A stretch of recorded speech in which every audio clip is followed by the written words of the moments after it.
The brutal killing of 58 people, mostly journalists and media workers in Apatuan, Maguindanao exactly a decade ago, to last year's gruesome murder of Saudi journalist Gamal Khashoggi in Turkey.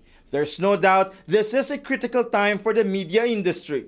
In the Philippines alone, around 165 journalists have been killed since democracy was restored in 1986. All these killings are work-related.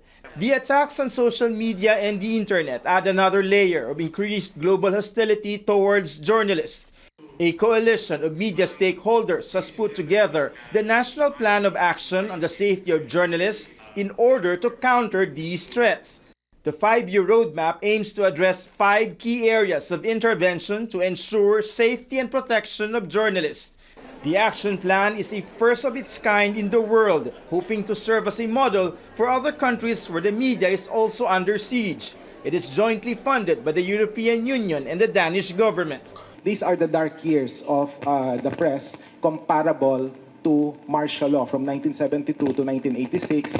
In a discussion, journalists and stakeholders reiterate the need for the media and the public to remain critical of the powers that be. Because citizens have to know how power is used, how their tax money is being applied to projects that serve the public good. Media is not adversarial because it wants to be, because it needs to be, on behalf of the people. Critical thinking is important in a democracy. We don't want blind obedience to happen among our students in the same way that we don't want to make file sponges out of our audiences here. But media organizations also have to confront their own shortcomings, including improving working conditions for their workers.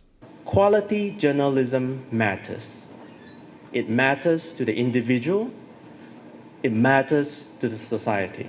But the spotlight remains on journalists' safety. At least a dozen journalists have been killed since President Duterte assumed office. Observers say there is a climate of fear, with media being vilified through disinformation. Government, including security forces such as the police and the military, are part of the National Action Plan. The government is here to support and safeguard press freedom. If the media is coward, then who will defend democracy in our country? David Santos, CNN Philippines.